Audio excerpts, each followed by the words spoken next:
Hello guys. How many of you guys have played Candy Crush? Raise your hands. Right now? No. How many of you guys have played it before? Yeah? Only one? Come on. I thought Candy Crush was a deal. Like it's a really big deal back in the day. Yeah, I was addicted to it, not gonna lie. Okay, so now I have the pleasure to present the Senior Director of Growth at King, which are the makers of Candy Crush. So if you guys have any questions, go ahead and fire. But he's also the founder and Chief Executive Revenue Officer at Bōde. He has 8 years strategy consulting with Simon Kucher, world's leading pricing and growth advisor.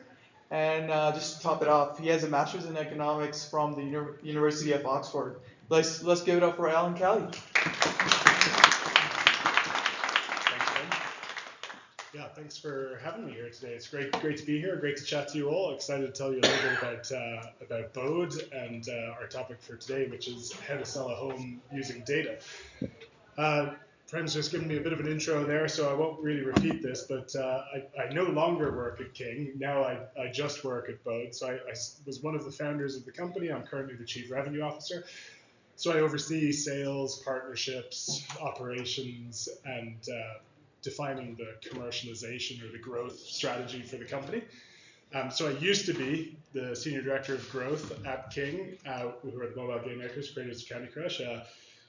I always say if anyone is a big fan of the game, I'm not responsible for getting you hooked, but if you did ever spend some money in the game, that might have been partially my fault, because my job there was effectively to figure out how to monetize all of the games, including Candy Crush, better over time. So defining kind of the long-term monetization strategy for the games, which is a really interesting role, and one with enormous amounts of data, because we had 300 million monthly active users and the ability to run hundreds of A/B tests all at once. So it was a fascinating environment to work in.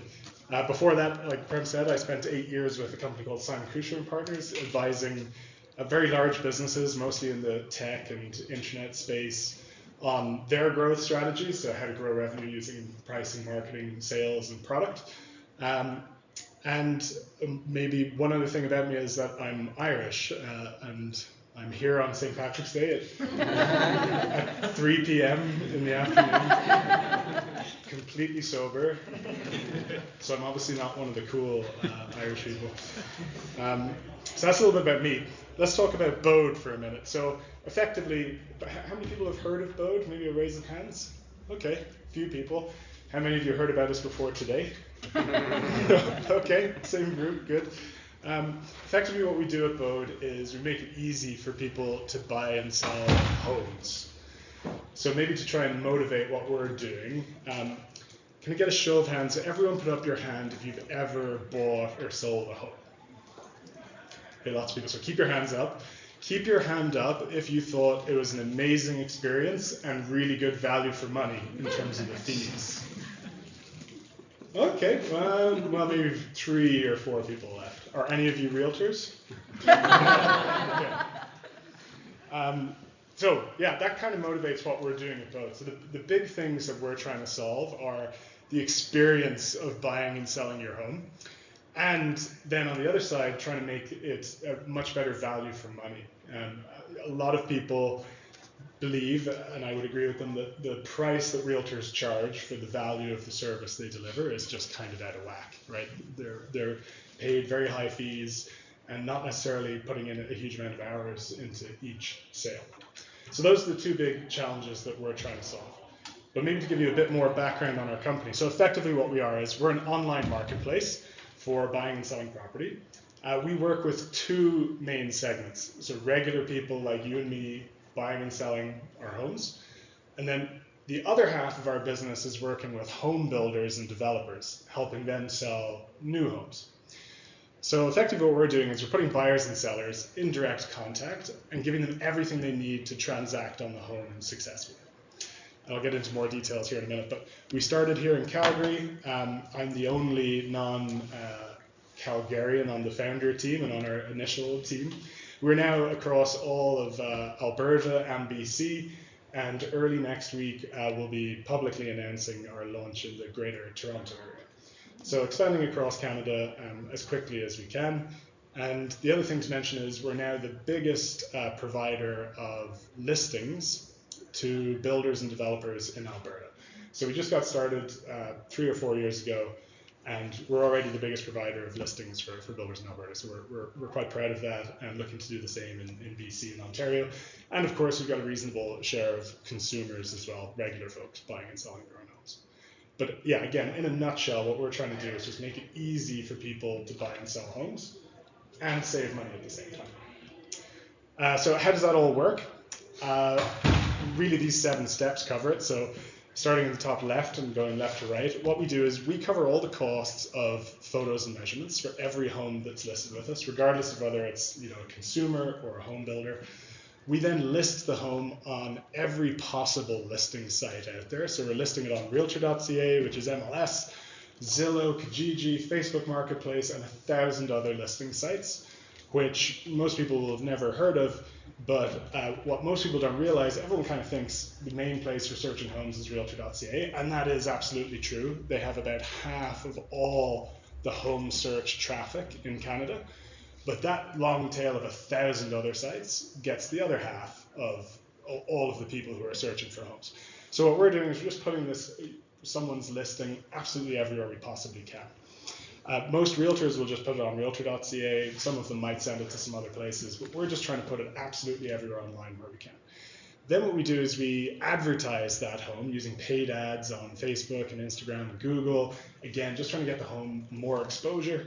And whenever a buyer or a buyer's realtor comes across a listing, wants to book a showing, our technology just routes that request, regardless of which site they've used or what software. We just route all of those requests to the seller, whether they're an individual or whether they're a home builder's salesperson.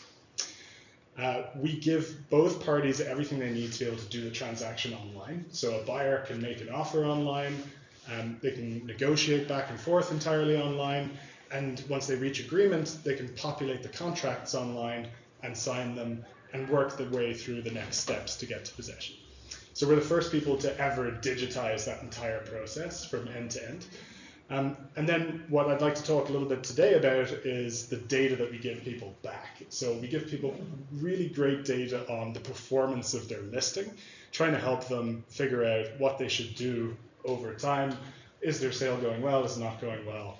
That kind of stuff. We'll get into it in a minute. And we do all of that for considerably less than the price that a traditional listing realtor would charge. So we charge for consumers 1% of the sales price, compared to a traditional realtor would be more in the realm of 2%. And on the builder side, because they're doing very large volumes, we charge less than that, depending on the volume of homes that they're selling per year. So in a nutshell, that's what we do. And before I get into the data stuff, maybe just to give you some feel for how well that's working and how our customers do. So people who sell with us generally outperform the market. And by outperform the market, I really mean outperform everyone else who's selling at the same time. So the beauty of us being a licensed real estate brokerage is we've access to all of the data on MLS. We can see exactly who has listed what every home is sold for, and we can benchmark how are our listings performing versus all of the other listings out there on MLS. And when we do that analysis, we can see that our listings are 9% more likely to sell. They sell for 1.3% higher prices, and our sellers save about half the commission. So that's partially because they're paying us less, and partially because we're able to attract buyers who don't have realtors, and in that scenario, they're not paying out the buy-side commission, which is a huge savings to them. So if they do manage to sell to a buyer who doesn't have a realtor, their commission savings can be upwards of 80%. But on average, our sellers save 50% of their commissions. So pretty significant savings. And to give you an idea of our scale, across Alberta and BC right now, we would have about 400 homes for sale. So we're a pretty decent size. Any questions on any of that so far? Just on the basics of what we do? When you compare to the other listings on are those similar listings? Are those houses that have similar amounts of bedrooms, bathrooms, location? So for these numbers, we're just doing the highest level. Let's just compare all of our listings in Calgary to all of the rest of the listings in Calgary, and there could be a bias in that data set. Totally. Like, we're hoping that the law of large numbers helps us out here. Like, we're comparing hundreds of sales for us and thousands and thousands of sales in the rest of the market. So, but you're absolutely right. How does your targeting work to make sure that your own listings are not competing against each other and that you're targeting the right market? In terms of our advertising?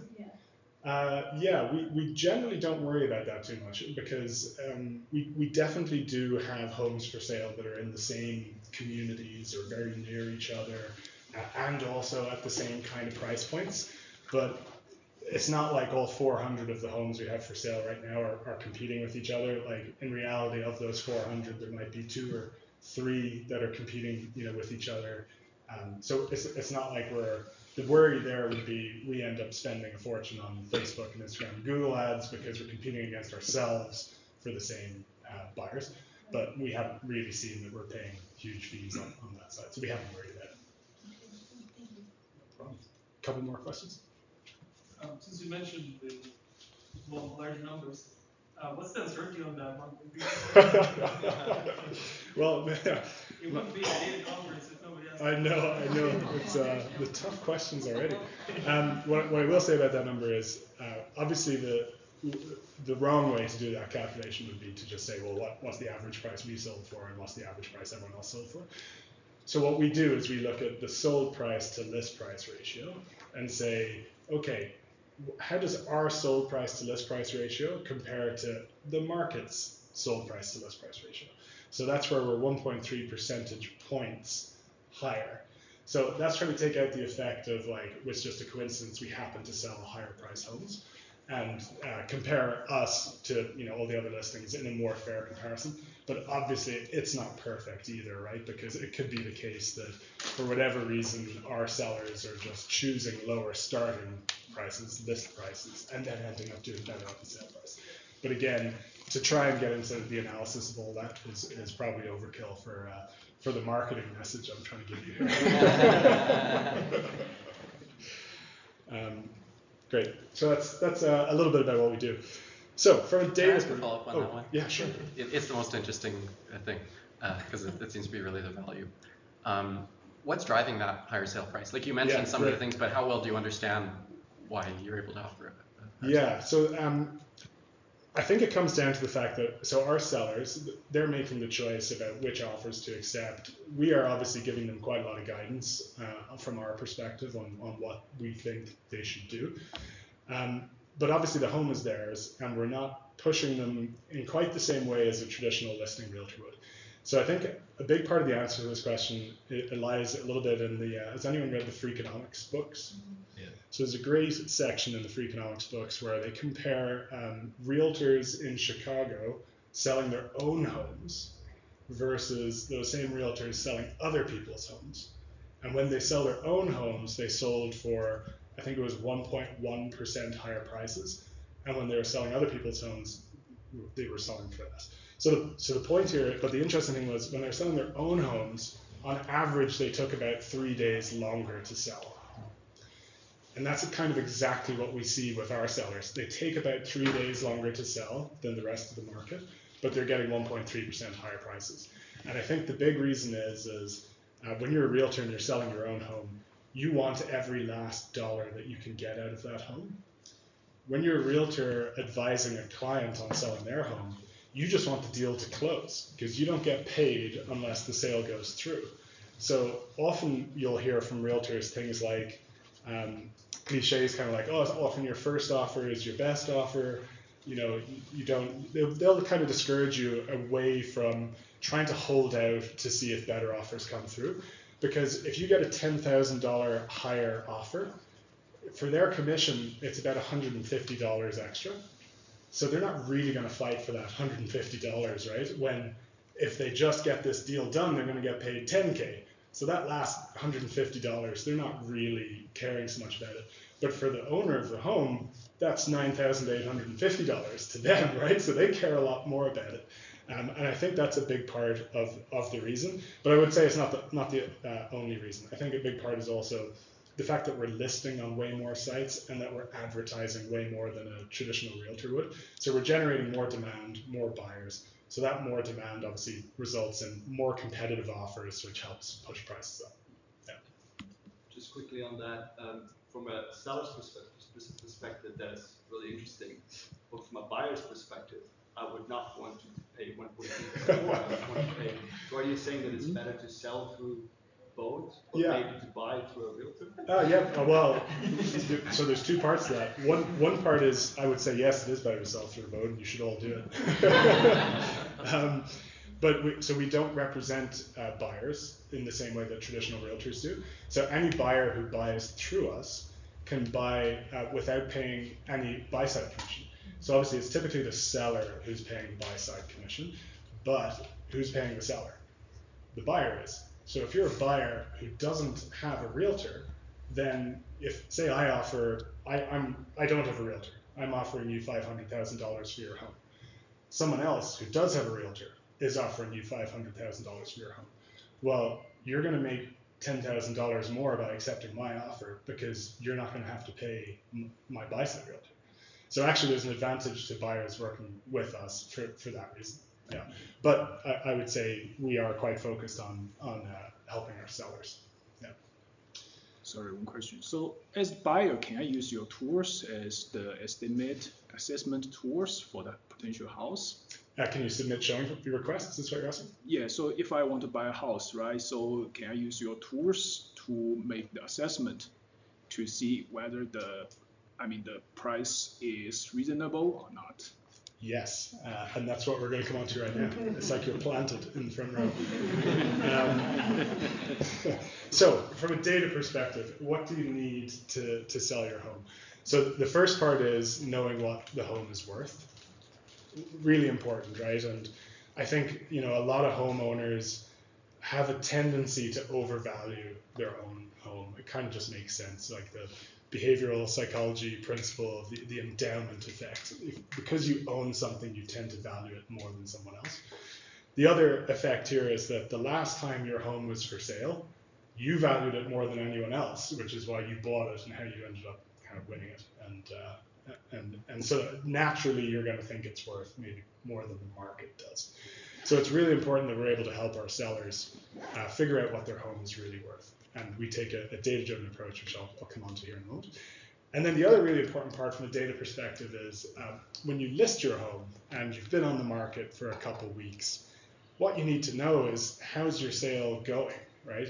Are you on track to sell? Do you need to adjust your price?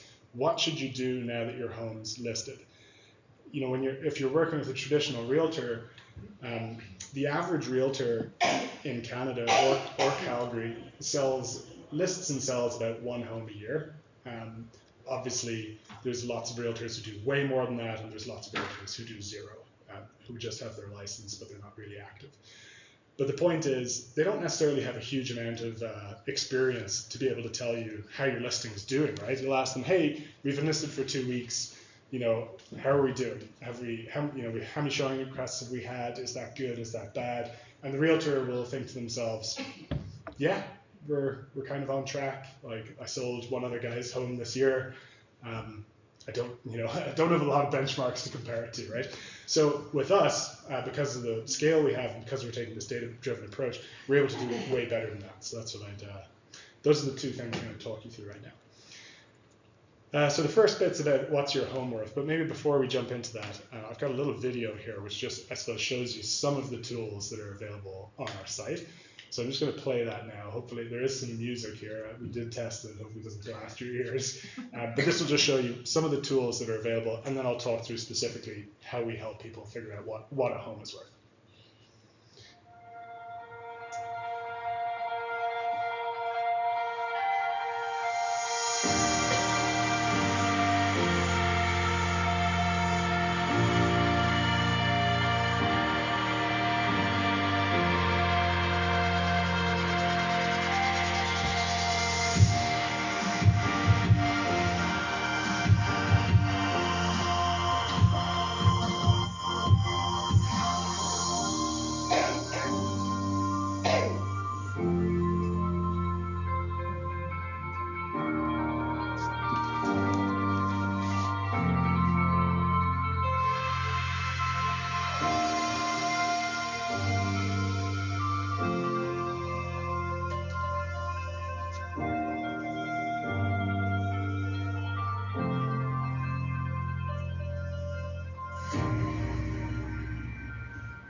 Okay, marketing video over. So yeah, how do we help people figure out what their home's worth? So in the beginning, we thought we'd try and get really complicated. We'd create some algorithms that would match, other homes and take all the comparable homes that are both active and recently sold into account and try and like come up with a magic number for people. What we realized pretty quickly when we talked to sellers and to buyers, what people really wanted was just to be able to know what homes sold for around them, right? Like, let me just click around a map and find out what homes are sold for. So pretty basic, but that was the first thing we did. So we created and we've improved our sold data tools over time. So for any home in Alberta or BC, you can find out the full transaction history of that home for the last 13 years. So you can find out when it was listed, when it expired, when it terminated, when it sold, and how much it sold for, how many days it was on the market, and you can see all the pictures. So effectively what we've done is we've given everyone the same data that a realtor has. Because that's kind of the advantage realtors have had for a really long time is they've been the ones with access to MLS. They've been the ones who can see exactly what every home is sold for. So we've now just made that available for free to everyone in the public who creates an account on our website. So this is really cool data because you can go, for example, here's a townhouse in the southwest of Calgary. It's a duplex. This, what you see here is up here, sold November 2022. So that's the last time the home sold. You can see it sold for 1.47 million. You can see down here it was originally listed for 1.495. You can see when it was listed, how long it was on the market, the sold to list price ratio, and you can see all of the pictures from when it was listed. You can go back through history then there along the top tab. You can see it sold in May 2018. Clearly it was a different home back then, given the price difference. That home must have been knocked down and this fancy new duplex was built. And previously it sold before that in November 2013. Had it been listed at any time and failed to sell, you'd also see that history here on the home. So it's kind of everything that you need to know about that home's transaction history. So this is a home that's not currently for sale, but you can imagine as a buyer, if you were trying to buy this home or a home nearby, you'd be really interested to know this transaction history, right? This is kind of the exact kind of data you'd want. This is also just a great lead generation tool for us because everyone's just curious about what their neighbor's home sold for, right? Like, as soon as the sold sign goes up near your home, you want to know what it sold for. So this is great for us. People go out there and they search for it, they find our website, they find the information they want, and then maybe they learn a little bit about us and consider when it comes time to sell their home to sell with us. So this is one of the best marketing tools we have. And to be honest, it's one of the best marketing tools a realtor has because that's kind of the first thing they do with you, right? Like they say, oh, you want to find out, what homes you're selling for? I'll set you up on a saved search and I'll drip feed you some data. Well, with us, you can just go and look up anything you possibly want. So that was kind of step one for us, right? Like thinking about people want to figure out what's a home worth. Well, let's give them the exact same data that realtors have, pretty much. And if realtors can figure it out from here, most people can probably figure it out from here. Then the second step was, well, let's try that fancy idea we had, right? Where we'd create a comparables algorithm and try and match people with other homes that are just like theirs and quickly return to them what are the most comparable active listings and what are the most comparable sold listings. So that's what we did next, and I'm going to try and walk you through this video, which is just a screen recording from our website. Before you start the video, just a question, like, is the data set that you have, like, everything from the MLS information, or is it for all homes in Alberta? Everything from the MLS data set, yeah. So if a home transacted somewhere else privately, not through MLS, the data is not on our website. But there's very few, relatively, there's very few private sales compared to sales on MLS. Yeah. So you're getting the vast majority of it. You mentioned that there are other sites that also post stuff. You don't touch it. Like you go to them for selling. You don't bring the data back for buyers, right? So yeah, we post to lots of different listing sites when we're helping our sellers sell their homes. But those listing sites, will often not record sold data. So if they did have some sold data, we would love to partner with them and get it, but they generally don't. Yeah, the vast majority of home sales are recorded on MLS versus any other listing site. Make sense? Yeah. So you've got other listing sites like, I don't know, like Kijiji, for example. If somebody were to sell their home on Kijiji, the buyer comes through Kijiji, they buy the home, Kijiji doesn't record the sale price. So in most cases, there's no real data there to be had. Yeah. Oftentimes as well, it can be the case that someone who's listed their home on Kijiji may have also listed on MLS. But yeah, generally the private sales that happen through Kijiji that aren't on MLS, generally the sold price isn't recorded, or if it is, it's not reliable, right? Because it's been entered by the seller. Okay, so let's quickly chat through our comparables tool here. So this is our home page. So you go up to sold data in the top right there, you go to comparables. All you have to do is fill out 8 features of your home. So this is a friend of mine's address, 2010 25th Avenue Southwest here in Calgary. It's a semi-detached home. It's a 2-story home.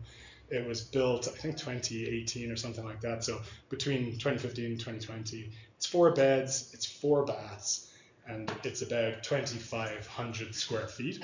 So you just enter all of this information here.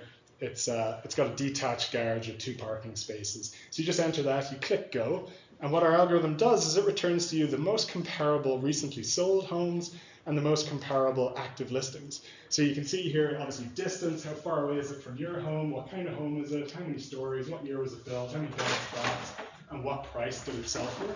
And you can see there the prices are in a reasonably close range. For the most part, they're kind of around 1.2 million.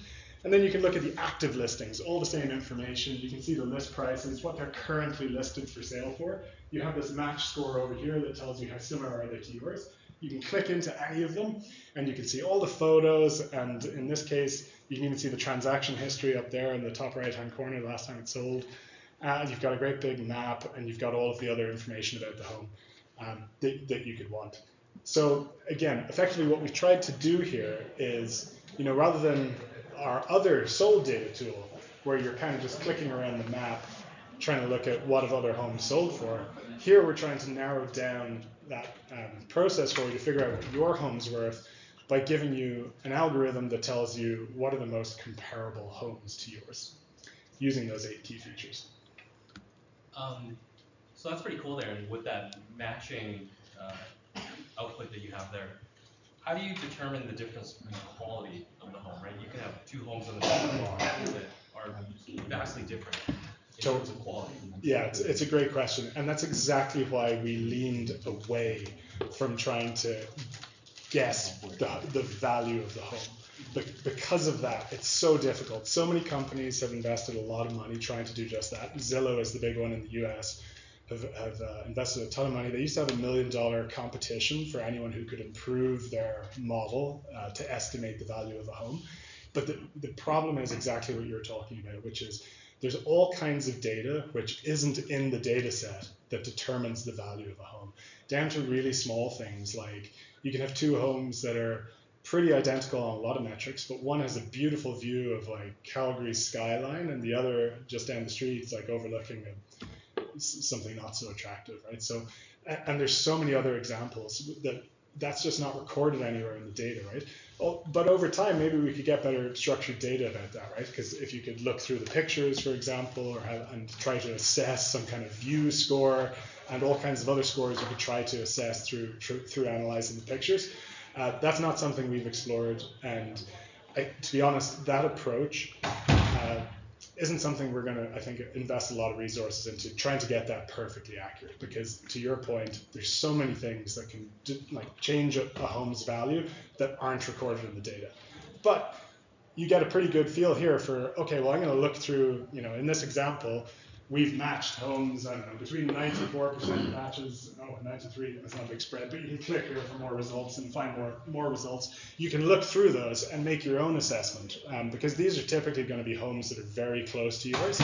So you can look through them and be like, I know that one, that view's not as nice as mine, or that's not, we're closer to the shops or the schools, or we overlook the park, or whatever it might be. So you can make your own assessment there. But to do that, to get that fully accurate with data, it's very hard. So effectively what we've tried to do here is get really close and then leave it up to people to figure out the last bit. Plus, the way we work, we also have our own team of advisors. So they'll also look through all of this with you and help guide you to the right list price. But this is a much faster way of kind of getting that short list of comparable properties than, you know, starting from a map search. Yeah. So Alan, when a seller lists their property here on your platform, so do you verify the property? Does your team verify the property? Yes, yeah, we have to. We check the land title and we also ID verify the seller to make sure that they're the people who are on the land title who actually own the home. Right. Yeah, we have to do that. I'm sure you've all heard of these recent cases of mostly in Ontario, people's homes being sold without their knowledge. So yeah, we have a pretty stringent ID verification process and checking the names against the land titles. Yeah. So these sellers, are they the owners, or they can be the agents as well? So in our case, the vast majority of them are the owners of the home. We've had lots of scenarios where the owners of the home give a power of attorney to their children or to someone else so that they can sell the home on their behalf. And our site can actually deal with that whole power of attorney process. So that's one option. We have actually had a handful of realtors sell their own homes with us, but again, it's realtors selling their own homes, not other people's homes to date. But at some point, it's something we have considered of just making our service available to realtors so they can take advantage of it to sell other people's homes. How do the realtors feel using this, that this thing is taking away their jobs? I would say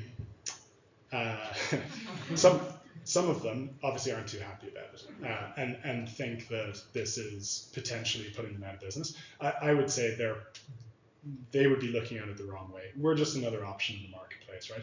Realtors are going to be around for a very long time. A lot of people are still going to want to sell their home with a realtor. So we're just providing competition. And there's a lot of realtors who don't like competition, or they'd rather we weren't around. But the good realtors, I think, are very... they just realize that we're another option. We're probably not going to get to 50% market share, 30%. Like even at very, very low market shares, we have an incredible business. So yeah, the good realtors I think realize that. The bad realtors obviously don't like what we're doing, but in reality, all they don't like is competition. So realtors often have, I guess, tout their value as the professional negotiators that can get you that mid-century modern chair that you saw in the house together with the house. Do you guys offer any sorts of negotiations help that would bring the price either higher or lower depending on who you are? So we offer negotiation support to the seller in the form of coaching and advice, but it's ultimately the seller who does the negotiating.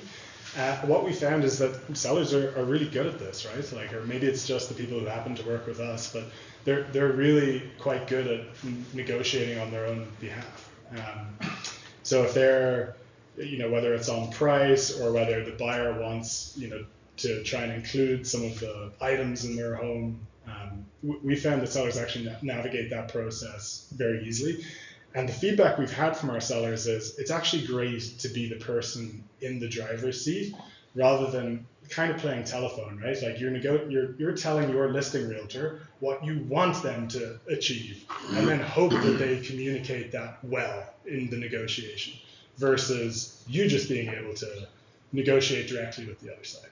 So yeah, we've actually had quite a lot of positive feedback on that. Now, of course, everyone's going to have a different style there, right? Like some people are going to love that part, and other people are going to shy away from it. So I see that in your comparables, the date range is pretty wide. Like it looks like it's going from 2015, and we're obviously in 2023 now. Totally. And it seems to me like a big factor would be the market. Do you have any sort of information for somebody looking at this to compare what an average list price might have been in 2015 compared to today, or? Yeah, absolutely. So the first part is all of these column headings are clickable, so you can sort by the most recent sales. You're spot on. It's really important that you're comparing your sold prices your home to the most recently sold homes. Really, really important.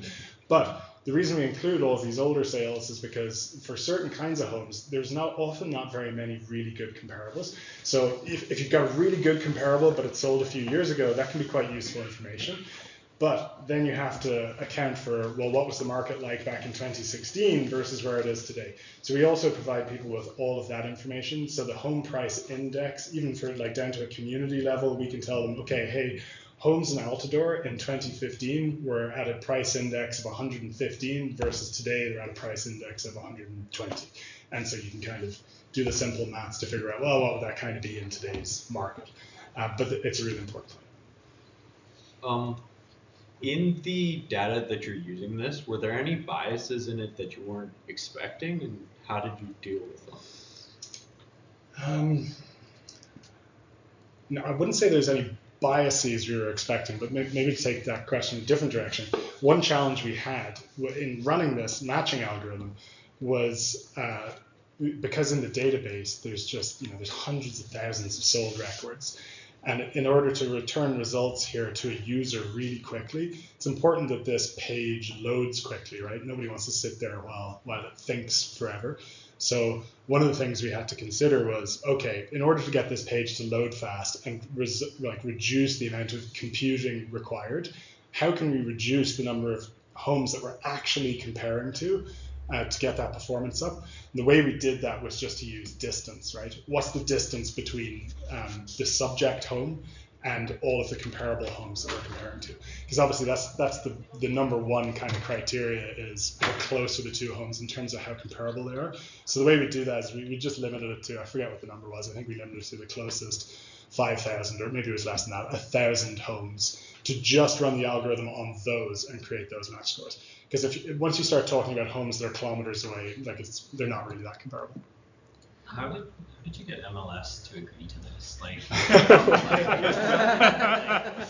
competitive advantage for them. I would think they would be super happy that you're doing this. And then what's preventing other entrants from doing the same thing? Yeah. So the way we got them to agree to it is that we're a licensed brokerage. So we're kind of like any other brokerage out there, except really we're a tech company. We just have one licensed broker, and we don't have an army of realtors. So we are one of them. And, hopefully this isn't doing anything. So yeah, we're one of them. That's how we have the ability to do this. The other part is there was actually a competition policy case about whether this data is public or private. And the competition authority deemed that this is actually public data. So there is no right that the Canadian Real Estate Association has to keep it private. The one thing we do have to do, though, which kind of works to our benefit, is we have to require people to create an account on our website. We can't just have it be publicly browsable. So you have to create an account, which is good news for us because we get your email address, and That's true. and then you can view whatever you want. And in a way, how's that any different to what a realtor is doing, right? A realtor is providing this data to their clients. We're providing this data to our clients. We're just doing it in a different way. Yeah. How are you providing value to buyers? Like you see, the sellers get coaching on negotiating, and the sellers are the ones that would have paid the extra commission. What are the buyers getting? So the buyers are getting access to all of our data, all for free, which is really great because when buyers and sellers are using the same data to negotiate on the value of the home, it makes for a much better negotiation, right? They're looking at the same information, they've got the same comparables. If you're using two different realtors, you might be looking at different data. It's not easy to share it. So in our world, it's quite easy for them to kind of come to agreement because they're using the same data set.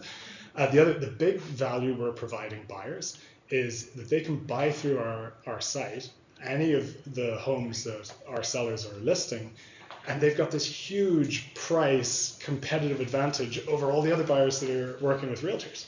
Because again, if you're a buyer buying a $500,000 home, the buy side commission on that is about $10,000. So if you're a buyer buying with us, I can offer $10,000 less than someone else, and my offer is equally as attractive. Do people do that though? Will like sellers extend 10,000 with this? Typically, they meet somewhere in the middle, so that they're kind of each sharing the benefit. Yeah, like the buyer's getting a little bit off, and the seller's getting a little bit more than the other offer from a buyer who has a realtor. Yeah. I know you've got a question over there, but I am just aware of time here. We've only got 15 minutes. Is it okay if I get through some of this and we can come back to your question? Sure. Sorry about that. Just want to make sure I don't go massively over time here. So the other part of this then, one part we just talked about is how do you figure out what a home is worth? So we've just talked through some of the data that we give people there. The other side is how do you figure out how your sale is going? So this is where we've brought a really unique data set to our sellers or our home builders. So what we're able to do is, because we've sold hundreds and hundreds of homes in the last 6 or 12 months, we're able to benchmark how many showing requests you've received each week against all the hundreds of homes we've sold in the last year. So we can tell you, how are you performing versus all of them? So the green line here would be the top 25% of all homes and how many showing requests they've received each week. And the red line would be the bottom 25% of all homes and how many showing requests they've received each week. And then that kind of bluish line would be charting our sellers' path as they've been listed. So you've been on the market for 10 weeks. You've had about 10 showing requests. This is how you're doing versus the rest of the market. So this actually tells you, oh, I'm above average here. So I'm probably priced about right, and I should be expecting, I should be seeing offers by now. This is also a great tool for our team to be able to facilitate better conversations with sellers, right? At the beginning, I talked about people who are selling with a listing realtor asking their listing realtor, well, how's it going? And they're just giving them a total gut feel response. Our team's able to talk through this data and be like, well, here's how your sale's going. Compared to other listings in your city or in the southeast of Calgary, here's how you're performing. And we're able to do this because we've had hundreds of other listings that have sold in the last 12 months. You only, as a brokerage, or actually as a realtor, you're only able to see this data for your own homes. So because we've got such big volume, we're able to put all of this data together and have it be meaningful for sellers. So I suppose coming back to a question from earlier of could other people just copy what we're doing? Yes, they could, but we have this big advantage of having already collected and done so many successful sales that we're the ones who now have this data to be able to play it back to our sellers. The beauty of this too is as we get more and more data in a particular city, so obviously we started here in Calgary, that's one of the places we have the most home sales. So in Calgary, we're now able to break this down by quadrant, and soon as we get more data, we'll be able to break it down by like specific communities. You want to just compare yourself to other homes in Altadore and South Calgary and Bankview, we'll be able to make your comparison set way more relevant. And we do the same for our builders, just at a much bigger scale. So for our builders who could have anywhere between 10 or 20 listings at a time, we can show them exactly how much traffic they've had on all these listing sites, as well as how many showing requests they've had. And then we're doing the same benchmarking exercise here where we say, well, how many showing requests have you had given how long that listing's been on the market, and how does that benchmark against all the other comparable sales nearby, to give them this really simple red, yellow, green status that when we're getting together with our builder clients, facilitates a much better conversation around how are your listings performing, how many leads are we generating for you, and which are the listings that we need to focus on. So for example, you can see there's one red here, listing number 4. We'd be able to sit down with the builder and look at that and try and figure out, well, why isn't that home getting more traction? And oftentimes it might be that the photos aren't good enough, it's too far away from being complete. But what we provide to builders here is they can look at, they might be building 8, 9 different models. They can look across here and figure out, some of our models get way more traction than other models. So next time we go to build a home on spec, we should think about building more of these models and less of those models. I'm aware I haven't answered this question over here. maybe I'll just quickly answer your question. Okay, this was about the comparables that you showed. Yeah. So you discounted your result based on the quality because you couldn't determine the quality. And say that again? You discounted the value of the home based on the quality because you couldn't put a finger on the quality, right? You couldn't determine what quality, what parameters would give that particular quality. So we didn't discount anything, but what we did was just, in creating that match score that says this home is 94% comparable to yours, we're just acknowledging that there's lots of things that could make this home different. So we're saying it's a 94% match, but like, you know, there's variables there that we're not controlling. Yeah. So you have that down, and then you have the years that are spread from one to the other. Yeah. I'm wondering what criteria do you use, inclusion criteria, for those comparables? It was the 8 bits of information that people are entering at the start of the process. So they enter the address, so where the home is, the type of home it is it detached, semi-detached, an apartment, etc. How many beds, baths, the total square footage, parking. So we ask for 8 bits of information. And those are mostly the 8 bits of information we use. But what we're now able to do is, if we're able to find that home in our database, we can actually use much more data points about that home than what someone's entered, right? So if somebody enters a particular home, we're able to find that same home in our database. We can use all of that data to run comparables against. But it kind of requires the rest of the homes having those same data points, which they generally do.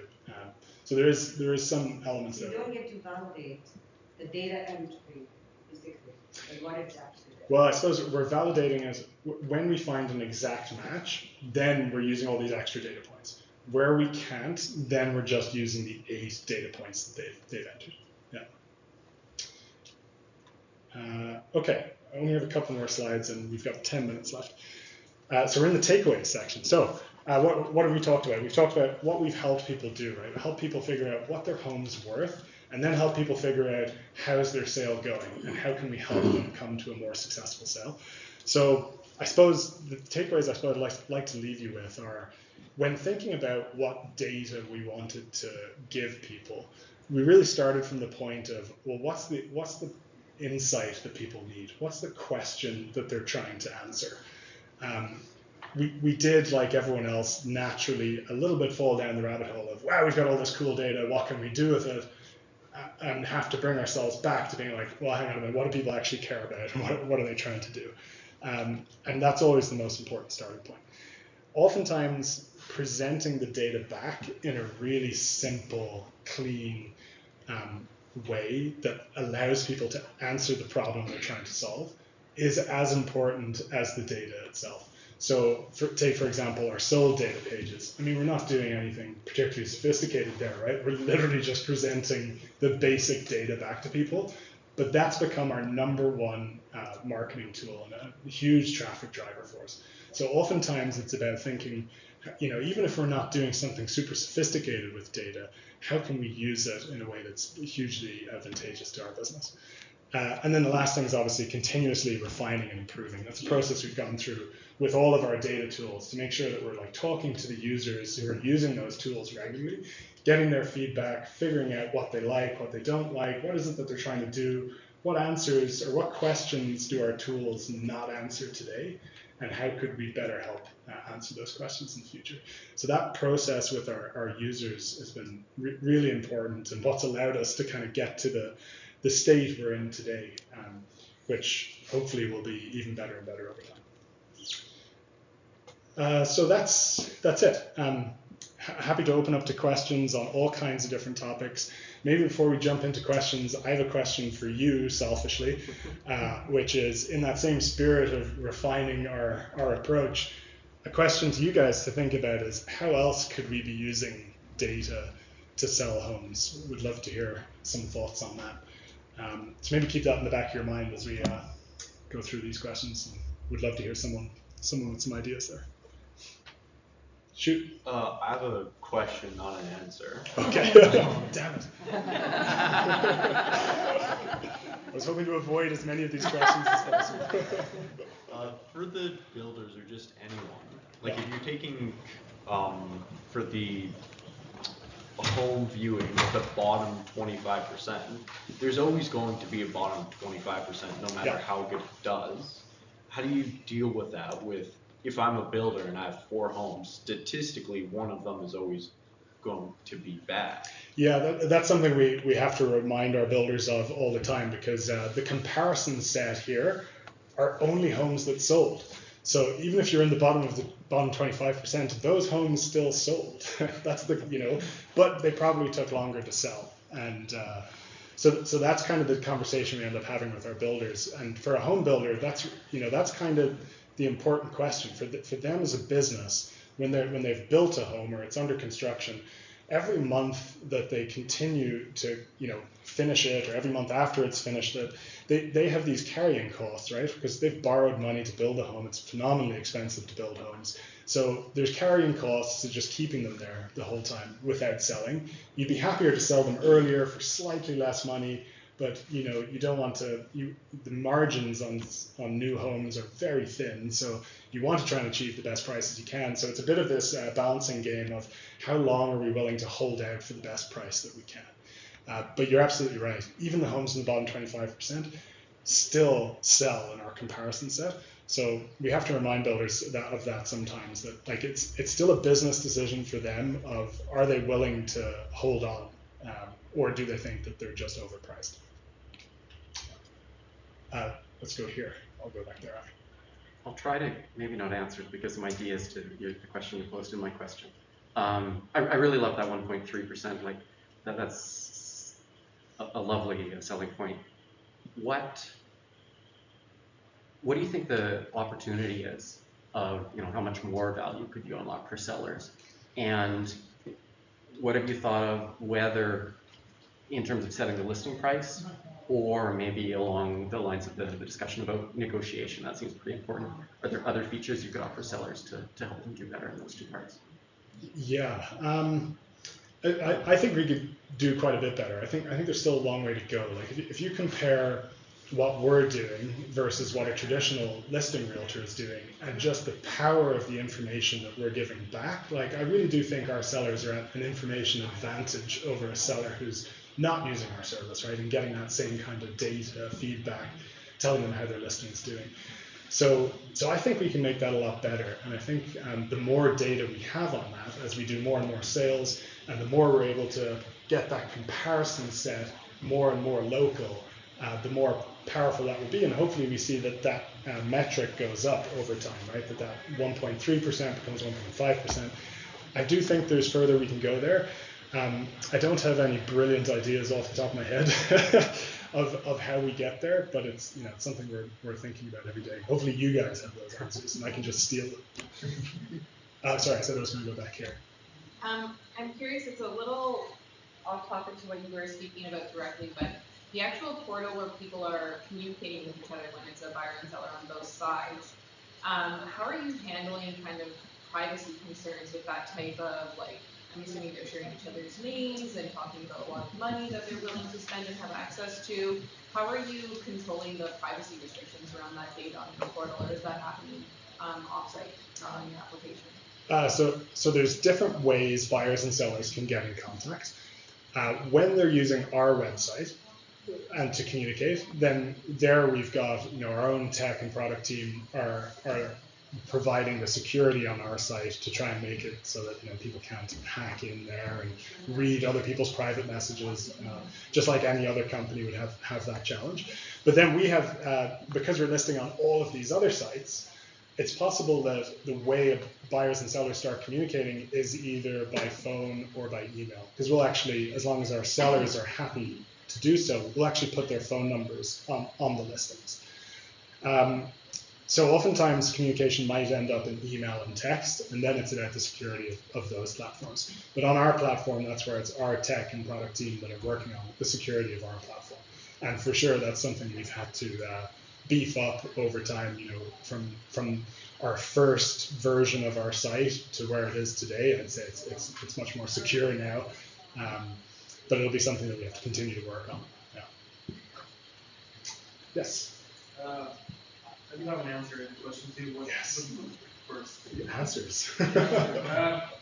If you track the listers to my listing, where they're coming from, you can sell that data or use that data for investing purposes.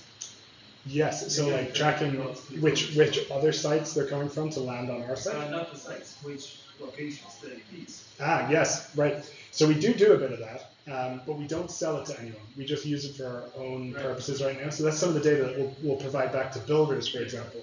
well, I'll just finish that off and let you ask your question. But so what we do is oftentimes builders are really interested in where the buyers are coming from, particularly out of province right now. Buyers coming from Ontario, they love to know, can you tell me of the traffic to my listings, what proportion is from Calgary or from Toronto or from other places? So we do provide some of that information back. They'd love to see an ad in their Facebook for sure. With the relevant listed, the question is, so you mentioned that this data is a bit of a public, but you kind of have to register. What I'm curious is, where is it going to be the time that mere mortals will be able to just like request this data through an API request? Because like at this point, you can have to scrape either Bōde or Honestmiller or Remax, reverse engineer the API. It's going to pain in the butt, right? Are we going to ever democratize this data to actually allow people in this room to make their own decisions, do their own analytics? That would be really cool, and I'd be a huge fan of doing that. I think the people who currently are the gatekeepers to that information, the real estate boards, have no incentive to do that, and they don't really make a lot of very good APIs available, and where they do, they're only commercially available, and they're quite expensive. So we use some of those APIs to gather some of our data, but I would say that they haven't put a lot of work into making these APIs good. The data is kind of a mess, and it's for different board regions, so just think about that, it's different regions in Canada. All of the data is totally different, like what we call a duplex here is a half duplex somewhere else, and it's like everything's got different categorizations. So it's a huge mess, which is, I suppose, in some ways a good thing for us because we've cleaned up that mess, and that's a bit of a moat around our business from other people. Why didn't you go for that? Yeah, we could look into it. I think we would have to get permission from boards to be able to do that, but yeah, something we've definitely thought about. We're out of time, so the last thing I'll leave you with is this is a QR code to my LinkedIn if you guys want to connect. Feel free.